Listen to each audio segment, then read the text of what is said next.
Halo semua, hari ini kita akan membahas materi bab 6 tentang etika bisnis. Tujuan dari pembelajaran hari ini adalah menjelaskan peranan etika dalam bisnis, kemudian menjelaskan rahasia sukses jangka panjang.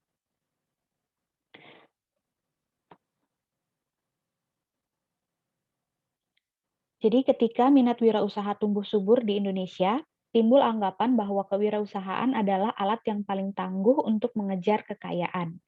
Kewirausahaan ini diartikan sebagai usaha mencari uang dan cara cepat untuk menjadi kaya. Nah, namun menjadi wirausaha ini bukanlah cara pintas untuk menjadi kaya, namun menjadi wirausaha adalah sebuah perjuangan.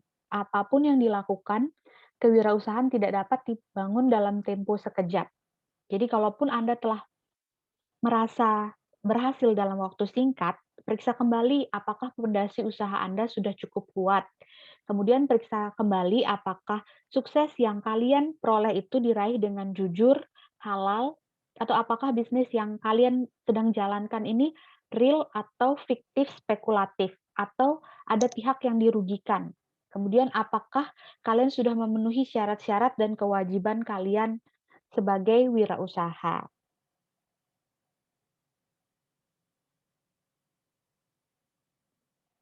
Nah, seperti itu. Kemudian pertanyaan yang sering ditanyakan oleh calon wirausaha, itu apakah benar ada cara yang instan, yang halal, baik untuk menjadi kaya? Kemudian, apa yang dilakukan orang agar bisa menjadi kaya? Apakah dengan kaya otomatis kalian menjadi wirausaha?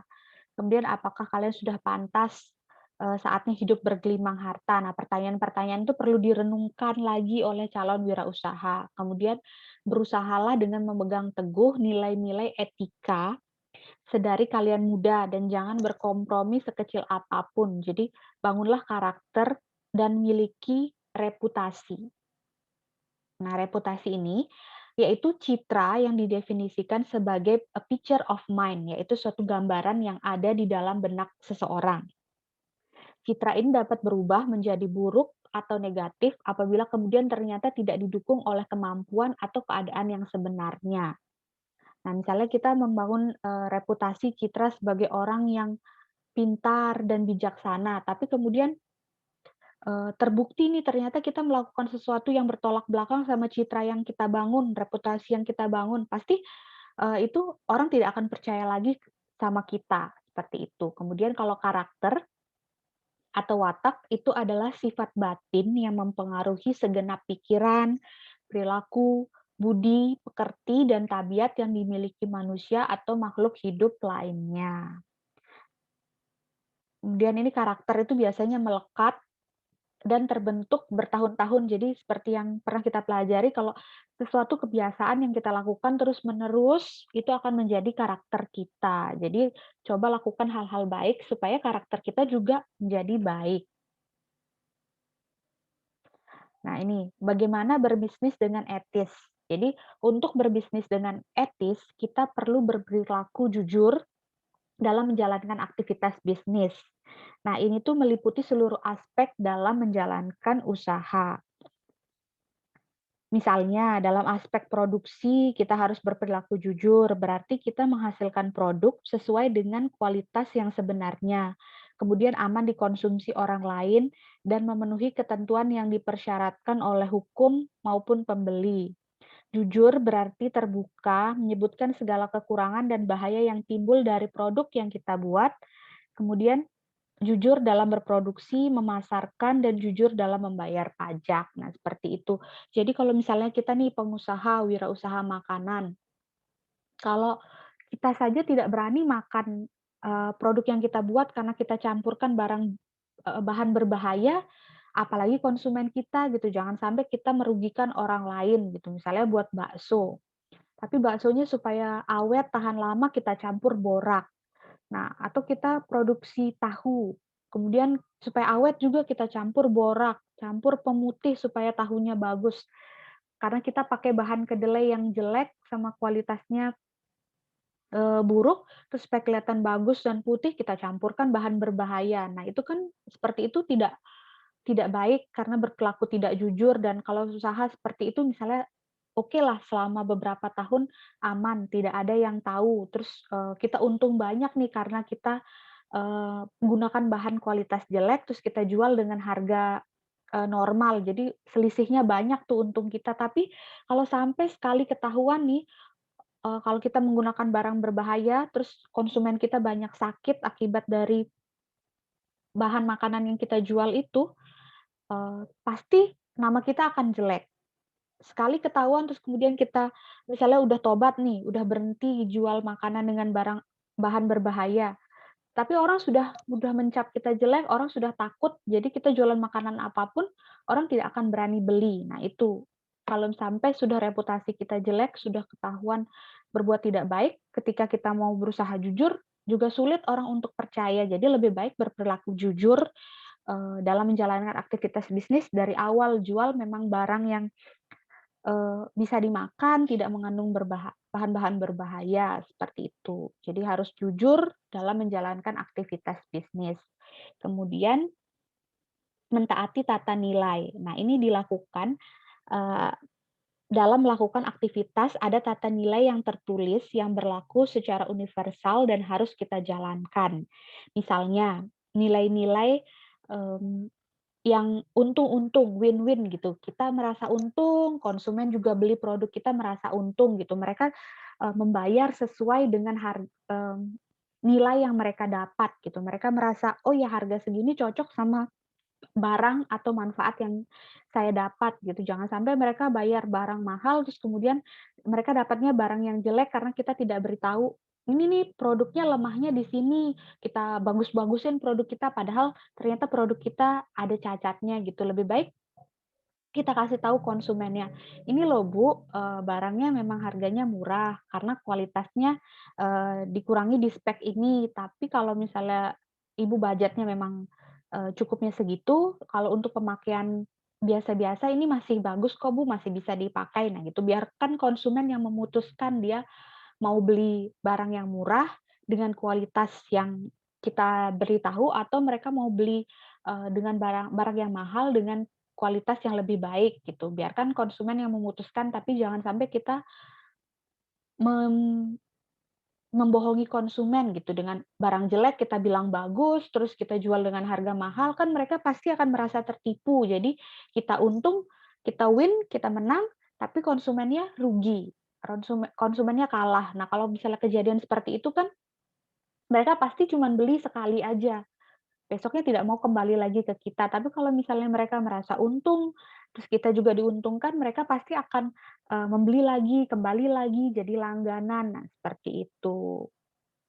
Nah, selanjutnya yang the talk. Ini bermakna konsisten antara apa yang dilakukan dengan apa yang diucapkan. Jadi, mmm, sebagai seorang wirausaha, kalian perlu bekerja keras untuk menjadi contoh dan menjalankan hal-hal positif yang kalian ucapkan. Nah, dalam menjalankan aktivitas usaha, hal tersebut akan menjadi patokan dalam tindakan keseharian maupun keputusan-keputusan yang kalian buat. Gitu. Jadi harus konsisten nih antara apa yang diucapkan dengan apa yang dilakukan. Kemudian pemahaman mengenai etika dalam berbisnis. Jadi usaha yang langgeng adalah usaha yang dijunjung oleh nilai-nilai etika. Kemudian perusahaan yang tumbuh menjadi besar itu dimulai dari orang-orang yang biasa sedari awal memegang teguh nilai-nilai moral dan etika, kemudian menjaga kepercayaan dan tidak sembarangan dalam berkata-kata, apalagi bertindak. Kemudian bekerja dengan tata nilai dan merekrut orang yang, dengan melihat nilai-nilai yang dianutnya, mereka menanamkan nilai-nilai yang sehat sedari awal dalam memulai usahanya, seperti itu. Nah, jadi dari tadi kita ngomongin etika, apa sih sebenarnya etika? Nah, gitu. Jadi etika itu adalah suatu pedoman untuk mendapatkan hidup yang bernilai atau bermartabat. Kemudian etika ini memberikan petunjuk tindakan-tindakan apa yang benar dan apa yang salah. Juga menurut World Book Encyclopedia, etika itu mengajukan pertanyaan-pertanyaan tentang benar dan salah dengan menggunakan metode reasoning. Jadi bukan benar salah menurut kepercayaan atau tradisi gitu. Jadi benar-benar, apa yang berlaku di masyarakat, kemudian apa yang benar dan apa yang salah, itu yang dinamakan etika. Nah, oleh karena itu selalu ada alasan mengapa kita harus memegang teguh etika. Jadi perhatikan pernyataan-pernyataan berikut ini dan lihat apa yang akan kalian dapatkan kalau kalian konsisten menjalankan apa yang dikatakan. Gitu. Jadi misalnya, apa yang saya katakan, saya bilang pada karyawan saya, datanglah ke kantor tepat waktu. Kemudian apa yang saya lakukan, saya juga tiba tepat waktu ke tempat usaha kita nih. Dan apa yang mereka kerjakan, mereka juga akan tepat waktu. Tapi kalau misalnya kita bilang, katakan, datang tepat waktu, tapi kita datangnya terlambat. Nah, karyawan kita juga pasti gini, "Ah, dia aja datang terlambat, ngapain saya tepat waktu?" Tuh, gitu. Kemudian kalau kita katakan, "Bersikaplah positif," kemudian kita menunjukkan juga sikap positif, maka mereka juga akan berperilaku positif. Kemudian kalau kita bilang ke karyawan kita, "Utamakan pelanggan," terus kita juga mencontohkan seperti itu, harus mendahulukan kepentingan konsumen, layani konsumen dengan baik. Jadi, eee, karyawan kita pun juga akan melakukan itu, apa yang kita contohkan, apa yang kita katakan, itu yang mereka kerjakan. Nah, sekarang apa jadinya kalau kita melakukan, hal yang berbeda dengan apa yang kita ucapkan. Nah, tadi itu kita ucapkan, "Datanglah ke kantor tepat waktu," tapi kita selalu terlambat. Jadi beberapa karyawan kita akan tepat waktu, tapi yang lain juga bisa tidak, "Ah, bos saya juga datang terlambat, ngapain saya tepat waktu?" Nah, gitu. Kemudian kalau kita bilang bersikap positif, terus tapi kita sendiri bosnya nggak positif, nanti karyawannya juga akan meniru, eee tidak tidak positif, kemudian selebihnya berperilaku negatif juga seperti itu. Kalau kita bilang utamakan pelanggan, tapi kita tidak melakukan hal itu, maka karyawan kita juga, akan melakukan tidak mendahulukan pelanggan gitu, seperti itu. Nah kemudian, Pak Peter ini memberikan formula untuk memahami etika sebagai melayani sesama. Jadi janganlah melakukan sesuatu pada orang lain atas apa yang kita sendiri tidak senang menerimanya.